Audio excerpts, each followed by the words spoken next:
morning, good afternoon, everybody. Welcome to our Spring 25 webinar. Seems like we just talked about our winter, but here we are with the spring. I'm Christine Sweeney, and I'm excited today to kick us off and talk about what we have in our release. Couple housekeeping reminders for you. Don't forget, we will post this webinar on the Revenova Learning Center, and you can find it under the events page. Additionally, if you have some questions, please use the Q&A button you see at the bottom, and you can go ahead and send us those questions, and we'll answer those at the end. We have focused on our demos for this webinar to focus on the feature and what it does for you, as opposed to some of the setup. That's going to give us a bit more time at the end for the Q&A, so don't worry, we'll have some time for that.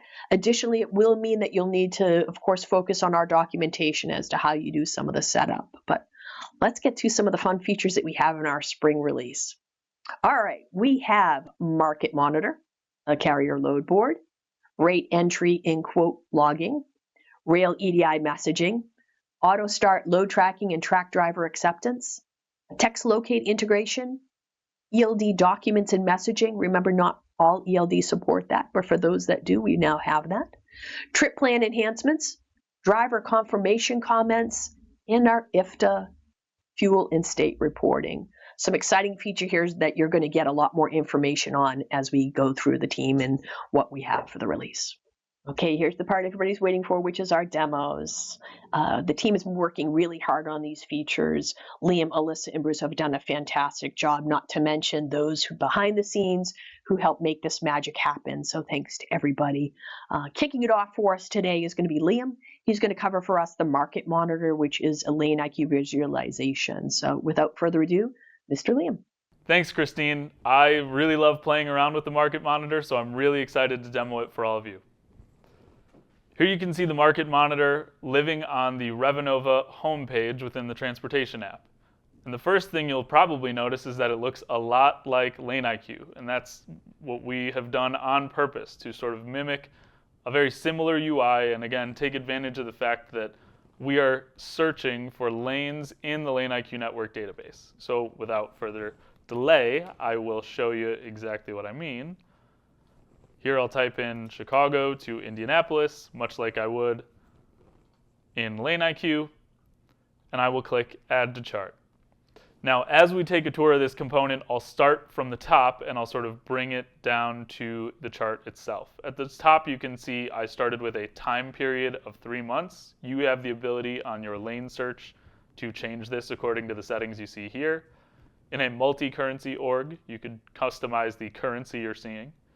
Here you'll see saved views, which allows me to save the view I have below with a name like Chicago to Indy for future use, and this is saved on a user-by-user basis so that the lanes that are important to me are available quickly and easily in the Market Monitor.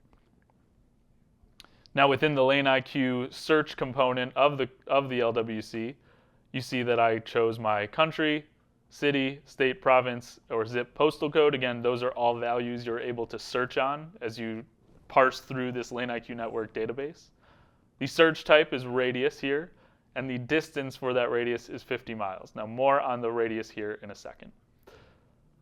Now, the second component here is our table, which shows the lanes that I've already selected, the equipment category that I'm looking through, and here you can see the options, the origin radius and destination radius. And this tells us within the realm of Chicago, what was the circle I drew around Chicago's geographical center to find quotes in the Lane IQ network database.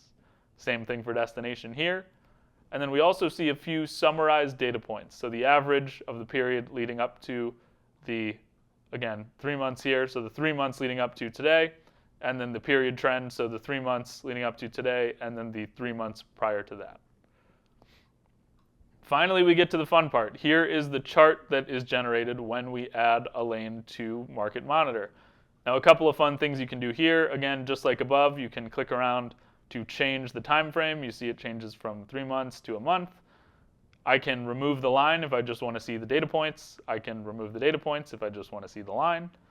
I can hover over each point to see summarized information about the quotes that lead up to this specific data point. And all of that combines to give me a great view of Chicago to Indianapolis for dry vans over the last month as I try to decide on pricing, capacity, etc.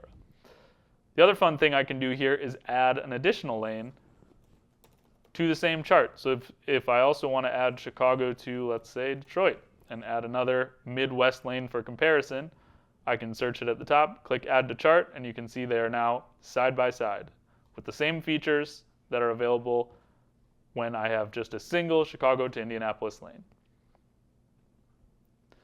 Now, the other fun part about this tool is that it's not only available as a app page, home page, high-level chart, it's also available on a load-by-load basis to give you load insights into rate trends. So you see over here on the left on my load page is our market monitor with many of the same features and customizations available.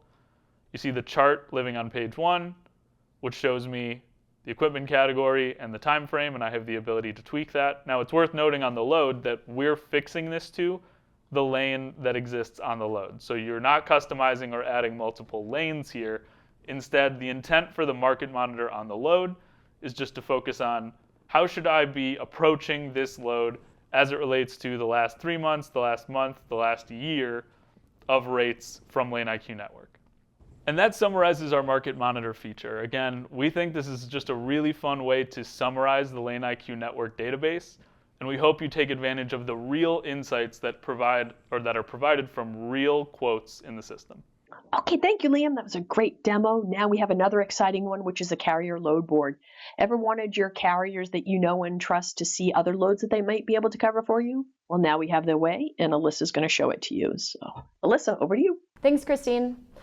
This next feature is one that the product team is super excited about. It's our Revenova load board. So it's available to your carriers after they accept, and it will display the loads that you make available to them so that they're able to quote and actually fill their backhauls with their preferred loads. So if it's going to a specific destination or if it's the right weight for them that they're looking for at that moment, again, just helping you optimize your network with the carriers that you're already using. Okay, let's take a look. All right, so I've already built this load and tendered it to my carrier, but there's a few fields that I want to call out on the load. So the first is the max pay amount. The max pay is an existing load field that we are leveraging for the load board feature. It's going to still support the max pay, so I've entered 2,000 here. If the carrier enters a quote above the max pay amount, if you as a user try and tender to that same carrier, you'll receive an error message just warning you that the quote is over the max pay amount. The next field is the offer rate. So again, this is an existing field, but this will be available to the carriers in the load board. They'll be able to see the offer rate that you've determined, as well as the offer rate type. And then the last field is the carrier portal field. So when this is true, it's going to say that that load should be shown in the load board. So this can be populated manually, or it can be something that you populate via a flow. All right, so jumping into the workflow for your carrier. So when you send a load tender, they'll receive the same email that they're used to receiving. Once they click accept, it's going to take them to the carrier load board site. So this again is not a logged in site, so it's free for your carriers to use and free for you to send to your carriers. And the other thing to call out is the load board is only going to be available after the carrier accepts the load. So if they decline that load, they're not going to have access to this. All right, so on the load board, it's going to default to the pickup location, which is the destination location on the load that they just accepted. So this is going to help them fill their backhaul. So this can be something that they leave, or if they want to make it a little bit more generic and open it up to, say, a pickup location anywhere in Illinois. Drop off can be anywhere. It can be country. It can be specific to a specific state. Ship date is going to default to the expected delivery date on that load that they just accepted. So I'm going to go ahead and change that to May 15th. Delivery date, they can put whatever range they prefer. Modes are going to default based on the modes that are available for that carrier service for that specific carrier. And then max weight is anything under or equal to the max weight that's dictated here. So I'm going to go ahead and hit search, and this is going to pull back all of the loads that I've made available to this carrier. So as you can see, there's a variety of different origin and destinations. So again, they could filter this list to look for a specific destination. And then the rate and the rate type is also shown here. So they're able to see what range or what price you're ideally looking for. So I'm gonna go ahead and select this load L22. Hypothetically, this driver is a big Denver Nuggets fan, so he's trying to make it back to Denver in order to watch the big game. So, scrolling down, you can see that it's populated with the little load map here, as well as all of the load details, which is field set driven, so you can add specific fields that you would want to make available. And then the freight charge. So this is where the carrier can enter in the quote information. So I'll go ahead and make it $1,600 and USD. So once I hit submit here, this is going to send the quote to the Revenova instance. And once I refresh, we'll go back to that same load.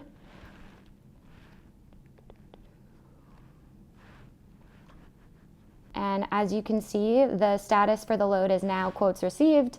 And when I click on the FQA, you'll see that the quote was created for that same value that the carrier entered on the carrier load board. So that is our Revenova load board. And again, this is one that we're super excited about because we know the value that this is to help build and strengthen your networks. And then also by helping keep your carriers happy so that they can actually fill their backhauls and book loads based on their preferences. Again, like the example I used, go Nuggets. Back to you, Christine. Thanks, Alyssa. A really exciting feature. Next up, we have Mr. Liam. Liam is going to help cover for us the rate entry and quoting logs. Ever had a load and you just don't know why you're not getting a quote on it? Well, Liam's going to show you how this new tool can help you. Liam, take it away. Thanks, Christine. I'm excited to show you guys the quote log LWCs.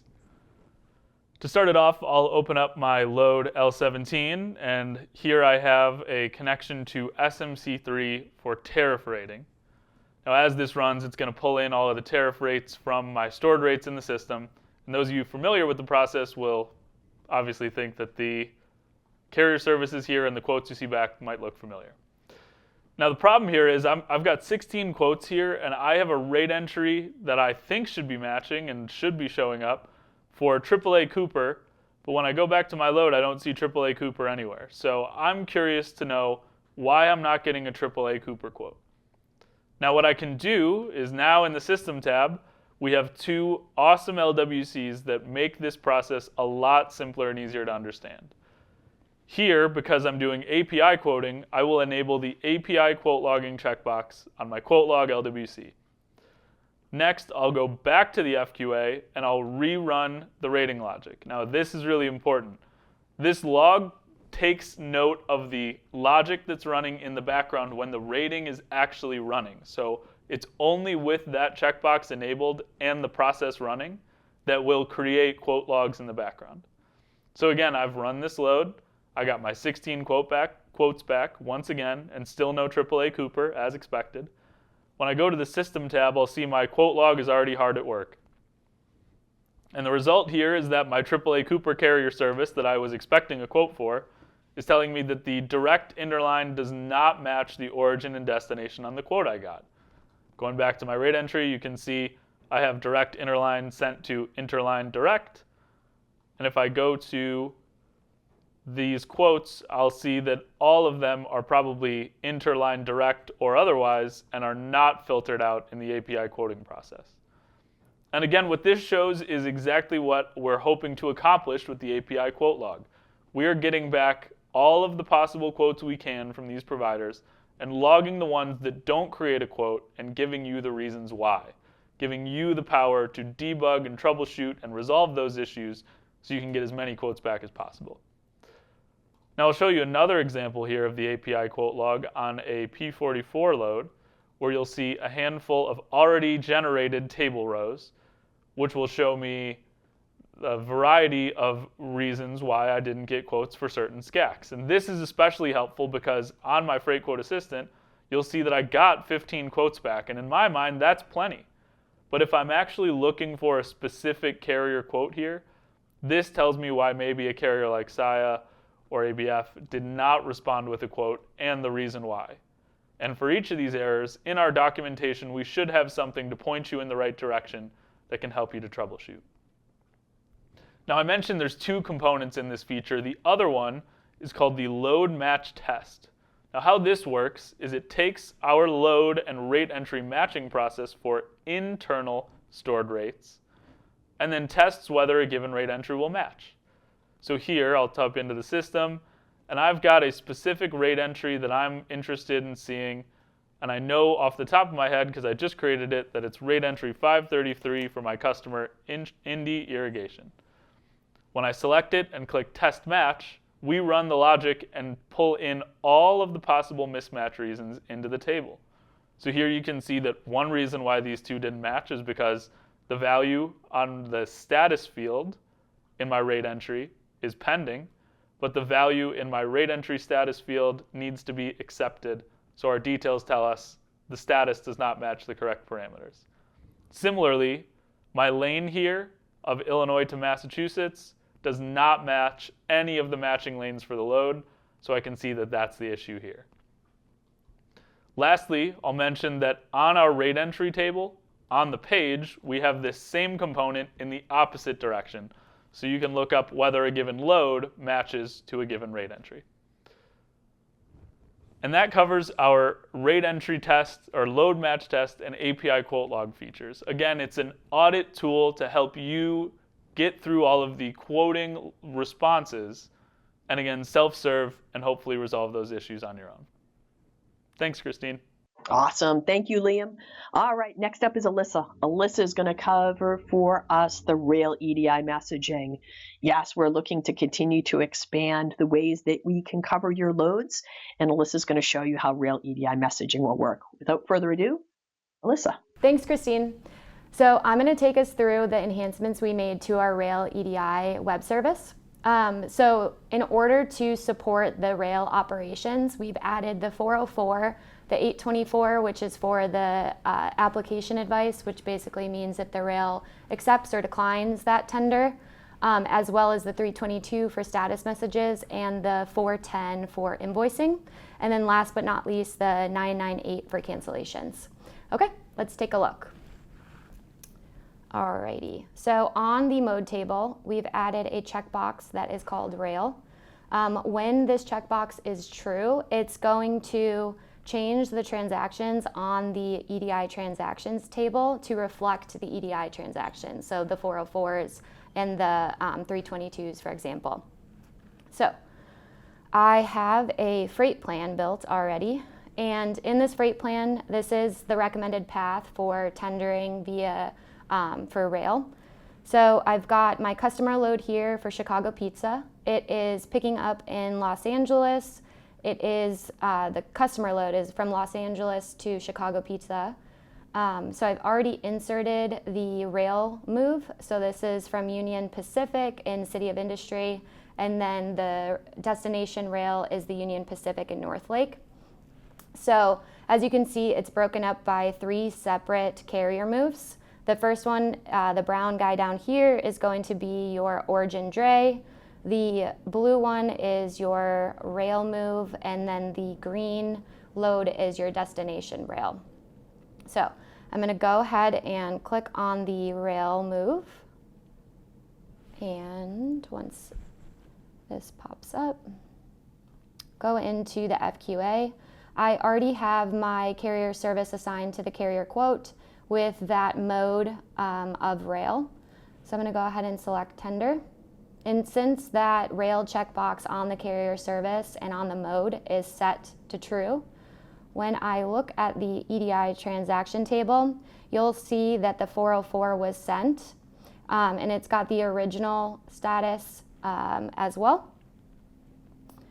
and then I'm going to walk us through an example of removing a carrier. So standard how we would normally remove a carrier is just clicking on this and then hitting the remove carrier. Since again this carrier service is for an EDI rail carrier, when I click on this EDI tab and scroll down, you'll see that the 998 was sent with a cancellation purpose. So again, that's going to tell the rail that you did tender it, but you actually want to cancel it. So I'm going to click on this load that I've already pre-built here. This one was tendered again to Union Pacific, and then I've sent from an EDI van a simulation of an 824 that was declined by the EDI van. So if I click on this, if I scroll down, you'll see the 824. It was an inbound 824. Similar to our non-rail EDI transactions, if you click on the actual transaction record, you'll see the full payload here. And as you can see, there's some additional fields that we've added. So one that I'll call out is this tender exception comments, and that's a free text field. And then the tender decline comments, again, a free text field. And then this tender decline reason code. So that is actually, it was an existing field that we leveraged for the EDI transactions, and we've enhanced that field to a multi-select pick list instead of a single select. So the reason I call out that specific field is if you're using that on any of your dashboards or any of your reports, you're going to want to make sure that you update it to the tender declined reasons instead of the single select pick list. So clicking on the carrier quote, you'll see that the tender status is now rejected. The tender decline reasons have that multi-select pick list, so there's two values here. And then the rail is also able to include tender decline status comments. So in this example, they basically just told us to fix the errors and to attempt a retender. And last but not least, I'm going to click on this other load that was pre-built. And as you can see, when I click on the EDI, there's a couple different transactions here. So the 410 is going to be the invoice, and then the 322, similarly to the 214, is the status invoices or status messages with the different event codes. Okay, so that is the enhancements we made to the EDI web services. Thanks. Back to you, Christine. Thanks, Alyssa. I know that's a big one that customers have been waiting for. And the next one is another one that we have often requested. So Mr. Liam is going to show for us the auto start tracking and how to also know if the driver accepted that tracking. So Liam, take it away. Thanks, Christine. I'm excited to show you guys how this auto tracking feature works. It all starts with the customer transportation profile. Here you can see under the Carrier Tracking Administration field section, I have a variety of settings related to, obviously, carrier tracking. The first and most important is this new automatic carrier tracking field, which can be set to enabled to call out that this customer is going to be auto-tracked when loads for this customer are built, disabled, obvious there, or global, which is just a setting to help you set up multiple TPs at once by cascading to a global unified TP. With these settings in place, we decide the automatic carrier tracking for enabled. We say also that you are going to begin at a certain amount of time before the appointment, which modes you want to automatically track for, the tracking provider, and for some of our providers, the duration and update interval. With those settings in place on the customer TP, the next place that auto tracking comes into play is on the load. So as you build a load for the customer that I just showed you, you'll see that our automatic carrier tracking load field is checked here, calling out that, again, we're going to automatically start this tracking session based on the criteria that you'll see in just a second. So with all of my load created, I'll hit save, and we will actually build this load record. Now, as you can imagine, in order to automatically start tracking a load, we need a couple of things. First of all, we need a carrier on the load, because who are we tracking with? So first things first, we'll go to the Freight Quote Assistant, and I will enter my test carrier here so that I can go ahead and meet the assigned load criteria.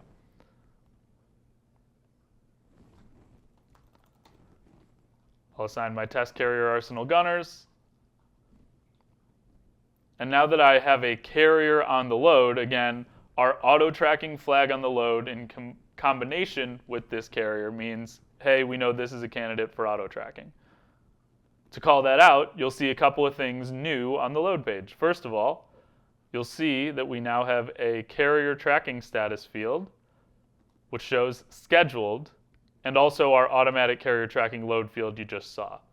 So scrolling back up to our carrier banner, you'll see that my carrier tracking status is green, meaning scheduled, and that at the time specified, according to the settings we put in place on the TP, we're going to automatically start this tracking session without user intervention. Now you might be thinking, how do we know which reference number to use to start this tracking session? Well, the expected workflow there is that you'll go into the load in the time between assigning the carrier and the time when the appointment, or I should say the start tracking session, is going to run, and you'll fill in the right carrier tracking number in this section here, and then you'll click Save to apply that to the load.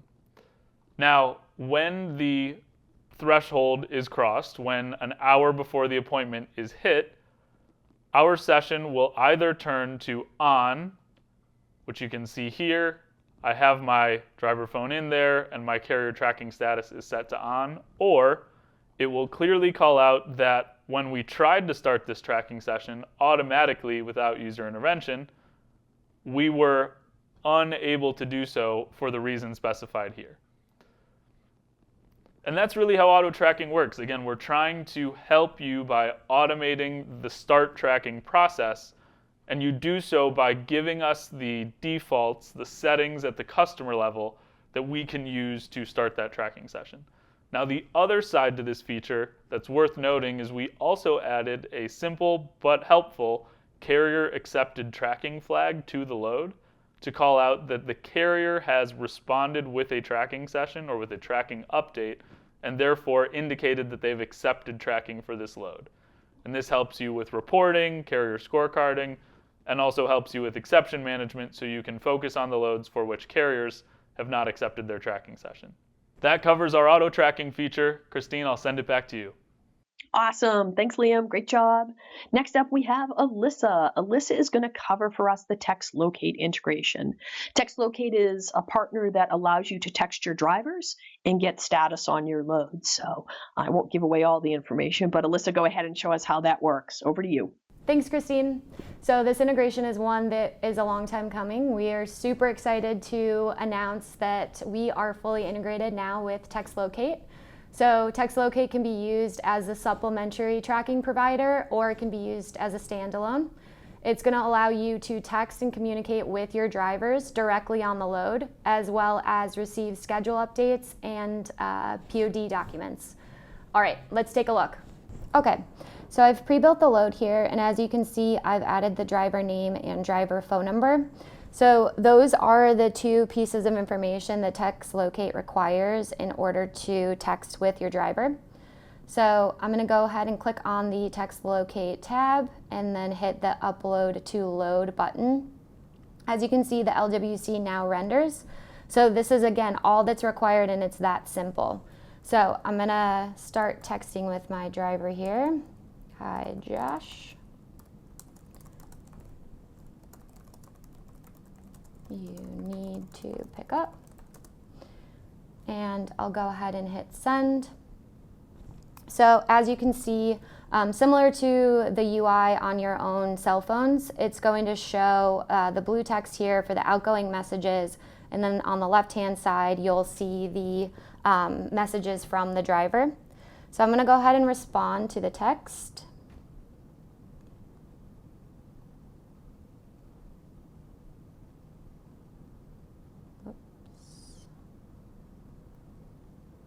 Okay. So while I'm waiting for the response to come through, I'm going to walk you through a couple features on this new LWC.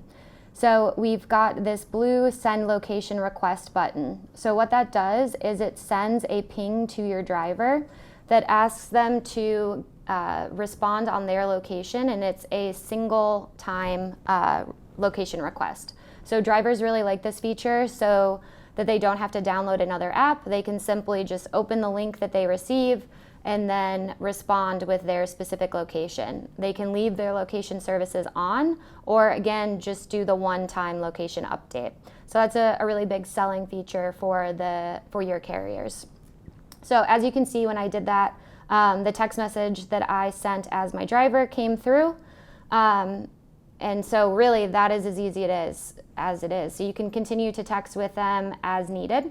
But one of the great things about the integration is you can schedule text messages to go out at specific intervals. So this is going to help you automate your check call process and help supplement an existing tracking provider if you are using a FourKites or a MacroPoint.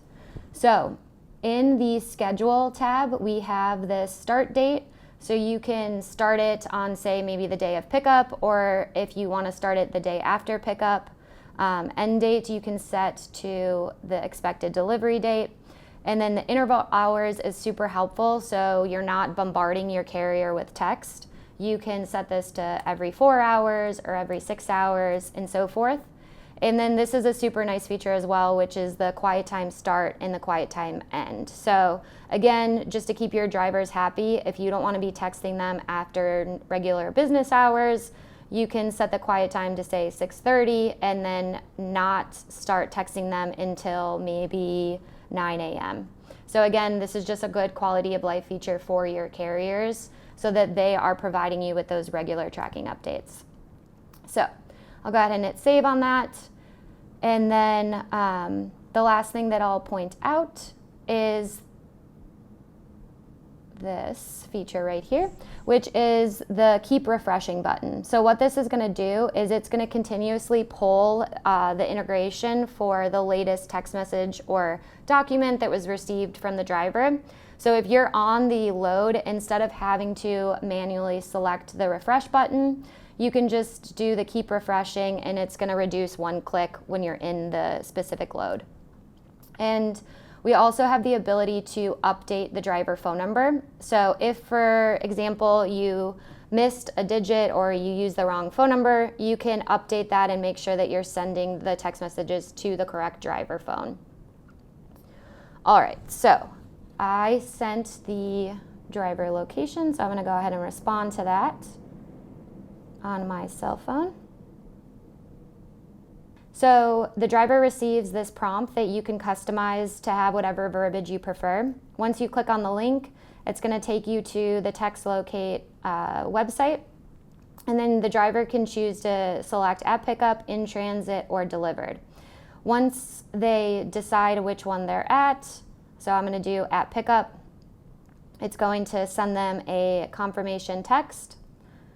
Basically, again, something that you can customize, but this one just says thank you for arriving at pickup and letting us know that you're loaded. That text will then go through to Revenova, so you can see it in this widget here. So it shows that the driver made the pickup at Chicago, Illinois. And then if I refresh my load here,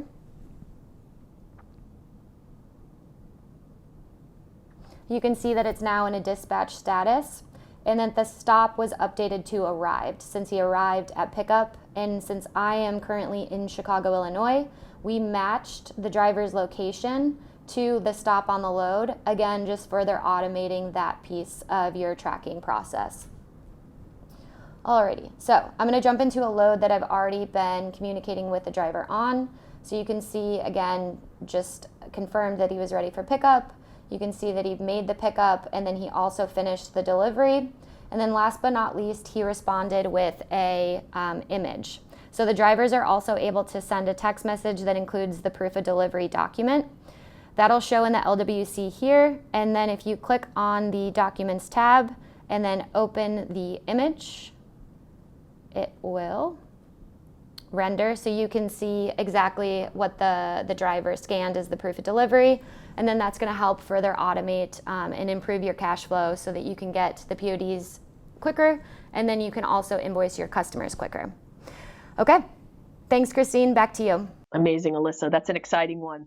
Okay, last up, not least, is Mr. Bruce. Bruce is going to cover for us some fleet enhancements. We combine a couple of these into one demo just because they all kind of tail into each other. The first one is trip plan enhancements. You'll see some enhancements that we've made to that process in the screens. Next, you'll see driver confirmation comments, the ability to talk back and forth, and then if to fuel and state reporting. Without further ado, and giving away all that Bruce is going to cover, over to you, Mr. Bruce. Thank you, Christine. Today we're going to talk about 3 items that we put in and enhanced on our fleet side of the house. Item 3530 gives us the ability for if-to-state reporting. Item 3407 gives us greater integration to our Katina, which allows us to connect to multiple ELDs and enhances the ability for driver messaging and receiving documents. And item 3518, which enhances many things within our trip planning for fleet. Driver messaging is incredibly important, and now we have the ability, as you can see here, to send driver messages right from your fleet screen. You can select drivers, one to many, send them a driver message. We'll populate your screen with the drivers you've selected. You also have the ability to remove drivers from the screen if you don't want to send it. Type them in their message, and send. We've also given you the ability to send a message directly from the trip plan itself. Once the driver has accepted the load, you'll see a chat bubble appear here, and you'll be able to send the driver a message from this position. This will also prefix the message with the load number in reference on this message. All driver messages are now done and stored in Chatter, so you have a complete history of communication with your driver. You can see this on the driver record in the Chatter feed here. You can also view it in the related records on the driver record or in the truck. You can see that the Chatter feed contains the current level of communications that you've had with your driver. We have added in the document enhancements for the multiple ELDs that are out there, and when a driver sends up a document and it is associated to a load, you'll see that we will take that and put this on in the file section and associate it with the load. If the document does not have an association to a load, it will go to inbound emails. We've made many changes to the trip plan in itself. As you can see here, we have frozen the top one, the top menu bar. As you scroll, it will stay. This is convenience factor so that you have access to saving. We have also changed when you have an address, we collapse it. So when you're searching,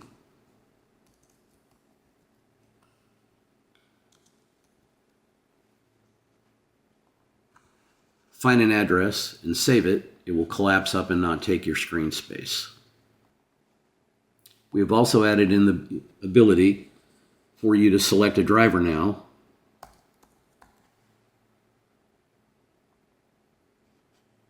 When they're not assigned to a truck, you'll see no truck populated.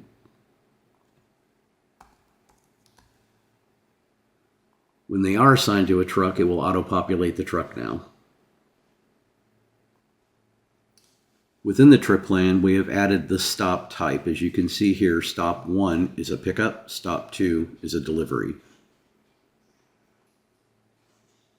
Now when you're looking at stops, you have the ability to come over here and show line items. This will pull the line items in for each individual stop that you're looking at. We've also consolidated the icons so that when you want to add an asset, you could just click on Add Trailer and clean this up. From the trip plan, you can click on the clock and view the driver's hours of service. We've included user settings now where you can go in and change the type of miles that you want to look, whether you want to see miles, kilometers together, just kilometers, or miles. And again, these are in the user settings. We've also given you the ability to refresh the page by clicking on the refresh icon. It's going to give you if you want to remove your changes or save and refresh.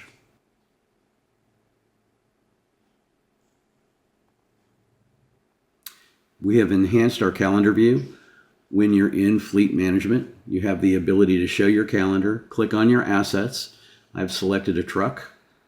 in several loads if I'm in a planning mode, and I can see that the asset that I have chosen, when it's going to be available, and the loads that are out there pending, whether I want to come in here and begin assigning these loads.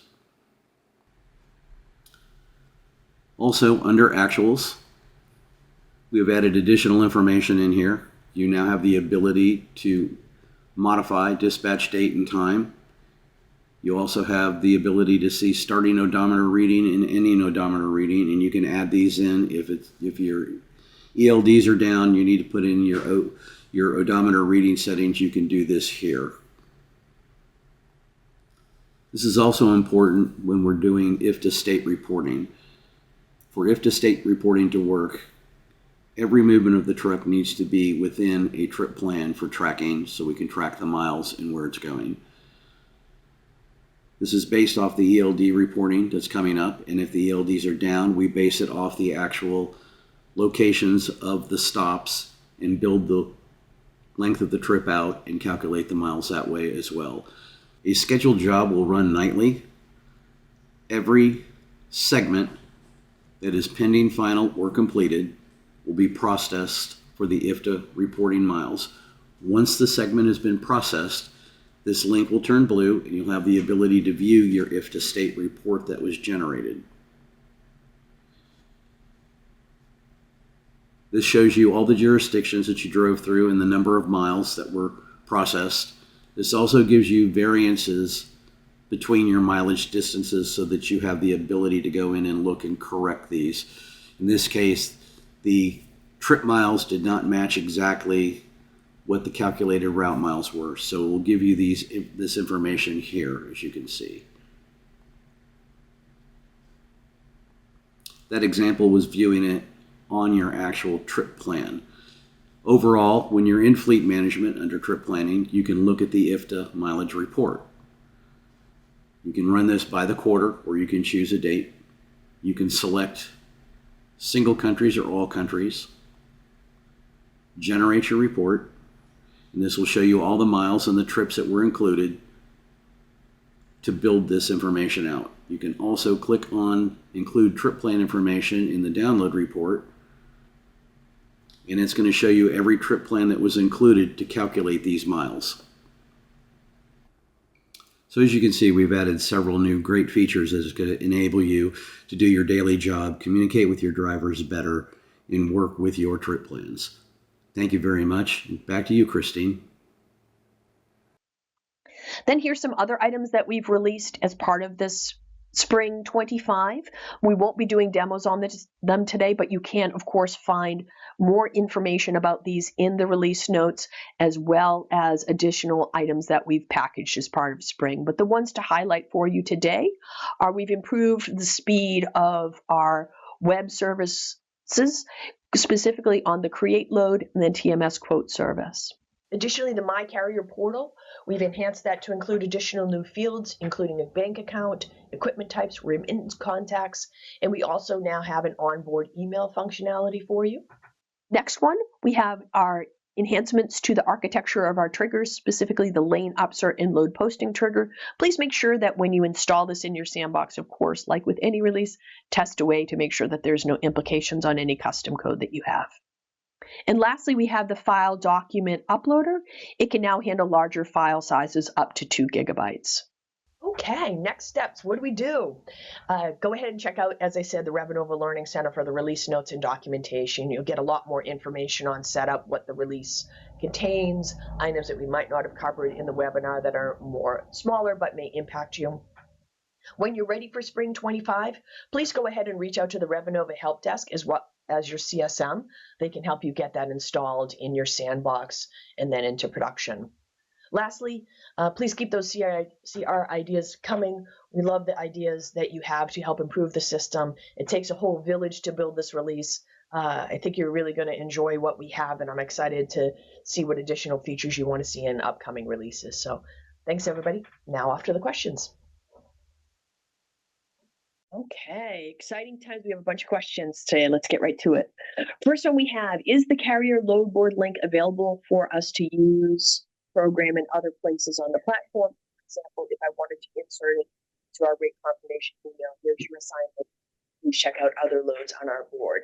Turn this one over to Alyssa. So for this iteration, we did not include that ability. We were pretty concerned about making sure that we could prevent any fraud. So it is only available after the driver hits accept. But if that's something you're interested, definitely put in a CR and just kind of explain your use case, and we'll perhaps get it into a future release. Perfect. Thank you, Alyssa. All right, next. Does the API quote log only work for SMC3 or does it work for Project 44 as well? Liam. It works for any API quoting provider. You saw in the video there, showed some examples of P44 as well.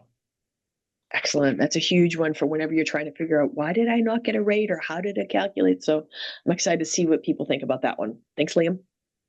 All right. Next up, sticking to Mr. Liam on the API quote logs. This one's talking about, does the API quote log create records in the database, asking from the perspective of managing storage space and setting up automation to delete old unneeded log records? Mr. Liam. Yeah. The short answer is yes, it does create API quote log records. There are a few measures we took to avoid clogging up with a lot of data and a lot of records. The first is if you run the process again, we'll delete all the old records on that same load when we create the new ones. So in other words, if you have 20 quote log records, you run that quoting process again, we'll delete those 20 and we'll create however many you've created now that you've fixed a couple of those issues. The other is we only create those records if that checkbox is checked, and we're hoping that this is going to be more of a troubleshooting tool, something that's used only when necessary for exception loads and not for the majority. So we're feeling that you won't run into any data issues, but it's always easy to delete those records if it starts to get to pile up. Excellent. Thank you, Liam. And I love that question because it shows you really thinking about how we implemented that in Impact. So great question, helpful to others who haven't got that far yet. All right, next one. Liam, you are popular right now. Does the market monitor match or separating data by mode like Lane IQ, or does it match equipment? We have equipments that are used by multiple modes.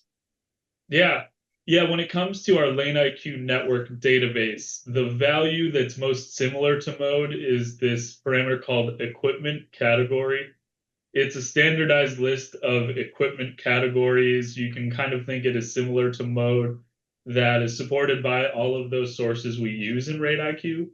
So I think off the top of my head, van is in there, reefer's in there, flatbed's in there. So that's how we save those quotes in Lane IQ Network, and that's how you pull down the quotes that you want based on that category into Market Monitor. So it's just a matter of thinking about how your modes align or fall into one of those categories, and that should fit what you're looking for. Excellent. Always complicated when we talk about modes and equipment types across all of our customers, isn't it? So, okay, excellent. All right, Liam, you're off the hook for the next one. Alyssa, you're going to be up. With the TextLocate integration, are we able to prevent the updates from changing the load stop statuses? So TextLocate, on the screen that I shared, there's the ability for the driver just to text, and if he or she responds just with an update via the text message, that won't update the stop or the load status. So if they're specifically just using that feature, the only time it will update the load or stop statuses is if the driver updates with a location ping, which was that screen where it showed like at delivery and transit and delivered. So that's one use case. And then there might be an ability to set up a flow to stop that status, but definitely put in a CR for that, and we can kind of talk to you offline on that one. Excellent. Thank you, Alyssa. All right, Alyssa, yep, now it's TextLocate time. Let's go. Next one, how would one know that a driver has messaged back via TextLocate? Are there any notifications we can set up or configure? Excellent question. So we didn't productize this, but it is something that you can set up your own custom flow or queue because those fields are stored within Salesforce. So short answer is yes, and you can customize it to your specific business needs. Fantastic. Thanks, Alyssa. Yeah, I think we had a fair amount of argument with that. Who would you notify? It depends on your model. We have some customers who do one person handles from cradle to grave, and others where 6 people touch it along the way. So that's why we left it configurable. Good stuff. Oh, Alyssa, you're up again. TextLocate. Can you select multiple drivers at once and send them all messages? If yes, what does it look like when they all respond? That's part one. I'll let you answer that, and then I'll do part two. Cool. Yeah, so that's a great question. So TextLocate was actually built by one of our partners, and their main business model at the time of design was for brokerages. So their requirement is load specific. So with that in mind, it wouldn't allow you to text the multiple drivers at once. But Bruce, I think, highlighted this in his demo, but we do have a feature where you can via the ELD, send them a mass message. So I think for a fleet specific use case, that's going to be probably our recommended path versus using a TextLocate. Excellent. Okay, then a follow-up. Another question would be, could we display the current log status in the text screen to avoid sending text when in the sleeper? Maybe a delay send schedule to when the log status goes to on duty. So I think this one is kind of fleet specific. So I think the answer is probably no, not today with TextLocate, just because it is more of a brokerage use case. As far as our fleet texting via the ELD, today we don't have kind of the schedule concept. So I think that's a great idea. Definitely put in a CR and we'll be able to kind of iterate on that with you. Perfect. Thank you so much. All right, next one's an easy one, so I could probably take this one. Is TextLocate an additional subscription? Yes. This is an integration just like some of our other partners that we integrate with, so they're fantastic to work with. Just reach out to them and they can help get you set up, get your pricing, and then you can use our productized solution. Very easy to turn on. They give you the creds, connect it, and then off you go. All right. Unless you're off the hook, it's back to Liam. Poor Bruce, no questions yet, Bruce. Sorry, buddy. Next one, is the auto tracking integrated with Trucker Tools tracking? Yes. Super. I like this. I like the simple ones. Oh, and what's a webinar without a question from? I'm guessing that's from Dave. So we're gonna skip that one. And then the last one we have. We have been having an issue with TruckStop credentials, and it is logging us out where the admin has to log back everyone back in. This happens every day. We were told this was a bug from winter release. Will this be fixed in the spring release? The answer is yes. Whenever we patch backwards to fix a previous release, as we do in this one, it will fix the next release as well. So that is a patch though, so you will have to get the patch installed. So just reach out to the help desk to go ahead and get that installed. Right. I think we rocked it through all the questions. Thanks, everybody. Appreciate all the questions. I hope you liked the new format, which gave us a little bit more time to go through the questions. Thank you to the whole Revenova team. It takes a village besides this team in front of you to make this all happen, between the ideas, the coding, the testing, the producing of the videos, the support for us. So thanks to everybody. Looking forward to seeing your CRs as they come along, and we'll talk to you at the next summer release.